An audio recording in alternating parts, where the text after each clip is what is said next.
À quoi ça sert? Ça veut dire quoi ça? Pourquoi c'est comme ça? C'est où? C'est qui lui? Un jour, une question. Comment est choisi le président des États-Unis? Pour devenir président des États-Unis, il faut avoir plus de 35 ans, y être né et y avoir vécu pendant 14 ans au moins. Mais surtout, il faut être élu. Les Américains choisissent leur président tous les 4 ans, au suffrage universel indirect. Ça veut dire quoi? Que tous les citoyens peuvent voter, mais pas directement pour leur président. Ils votent pour de grands électeurs qui les représenteront le jour de l'élection. Comme c'est un peu compliqué, ça prend du temps. Une année entière. Tout commence en janvier, avec les primaires. Les démocrates et les républicains, les deux grands partis politiques, doivent choisir leur candidat parmi les volontaires. Pour cela, ils organisent une première élection, dans chacun des 50 États qui forment les États-Unis. D'un État à l'autre, la manière de voter peut varier. Primaire ouverte à tous les citoyens ou réservée aux militants du parti, il existe même des débats publics, les caucus. En juillet, les candidats sont désignés. Démocrates ou républicains, chacun doit convaincre que son projet est le meilleur. Début novembre, chaque citoyen donne sa voix à l'un des grands électeurs qui votera à sa place pour son candidat préféré. Dès le vote dépouillé, on sait qui va gagner. Mais l'annonce officielle n'arrive que le 6 janvier. Et le président entre en fonction le 20 ou le 21 janvier. Good luck, Mr. or Mrs. President. Tu te poses des questions? Nous, on y répond. À quoi ça sert? Ça veut dire quoi ça? Pourquoi c'est comme ça? C'est où? C'est qui lui? Un jour, une question. Quels sont les pouvoirs du président des États-Unis? Les États-Unis, c'est le pays le plus puissant du monde. Mais ça ne veut pas dire que son président est super puissant. Il doit demander son avis au Congrès. Alors, qu'est-ce qu'il décide, le président des États-Unis? Les États-Unis, ce sont 50 États, unis. Chacun a ses propres lois sur l'école ou sur la police, par exemple. Le président, lui, s'occupe de faire appliquer les grandes lois, de distribuer l'argent et de discuter avec les autres pays.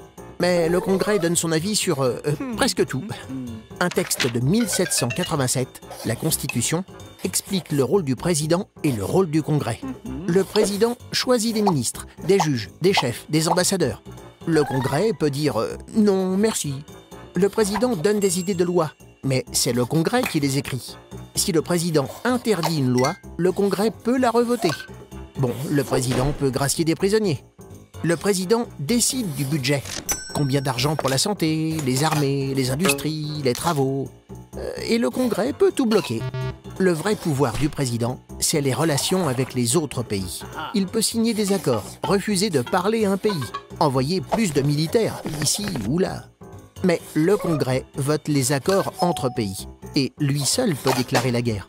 Tu vois, même le président des États-Unis ne décide rien tout seul. Tu te poses des questions? Nous, on y répond. La célèbre Maison Blanche est située au 1600 Pennsylvania Avenue à Washington, D.C., la capitale des États-Unis. Résidence des présidents américains, la bâtisse, vieille de 200 ans, trône sur 5000 mètres carrés. Le parc, impeccablement tenu, abrite aussi un terrain de basket, un putting green, une piscine, une piste de jogging et une piste de bowling. La construction de la Maison Blanche, conçue par James Hoban sous l'autorité de George Washington, a débuté en octobre 1792. Elle comprend 132 pièces divisées en 3 sections, les ailes Est et Ouest, et la résidence où habite la famille présidentielle. Le bâtiment est en partie ouvert au public et attire quelques milliers de visiteurs par jour.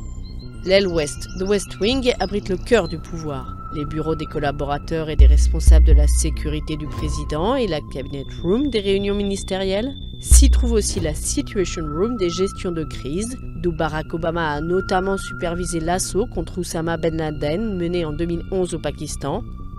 L'aile Ouest abrite encore le bureau ovale, le bureau présidentiel. Sous la Maison Blanche se trouve aussi un centre de commande souterrain connu sous le nom de Presidential Emergency Operations Center, où le président et ses plus proches collaborateurs peuvent se réfugier en cas d'urgence. À la Maison Blanche, le président doit être en parfaite sécurité. Un nombre non divulgué d'agents du Secret Service et de tireurs d'élite protègent les lieux 24 heures sur 24.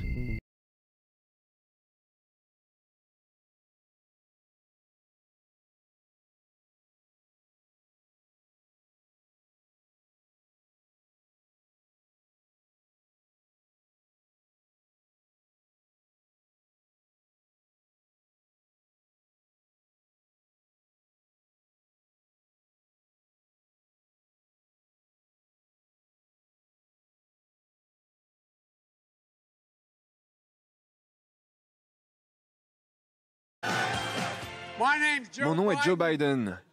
J'ai grandi au milieu des voitures. J'ai une Corvette 67, une Goodwood verte. Ce n'est pas une 67, c'est une 427.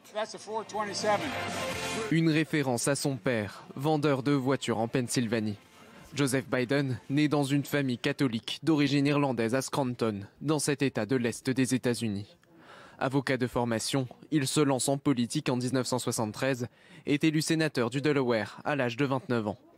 Réélu 6 fois, il le restera plus de 30 ans. En 2008, Joe Biden quitte le Sénat pour la vice-présidence de Barack Obama jusqu'en 2016. Le meilleur vice-président que l'Amérique ait jamais eu, Monsieur Joe Biden. Cela donne aussi à Internet une dernière chance de parler de notre idylle. Heureux en politique, Joe Biden a aussi connu des drames. En 1972, sa première épouse et sa fille sont tuées dans un accident de voiture. Ses 2 fils sont blessés. L'un d'eux, Beau Biden, devenu procureur général du Delaware, a été emporté par un cancer en 2015. Je sais combien la vie peut parfois être cruelle et injuste. Pour moi, la meilleure voie pour surmonter la douleur et la perte et le chagrin, c'est de trouver une raison d'être.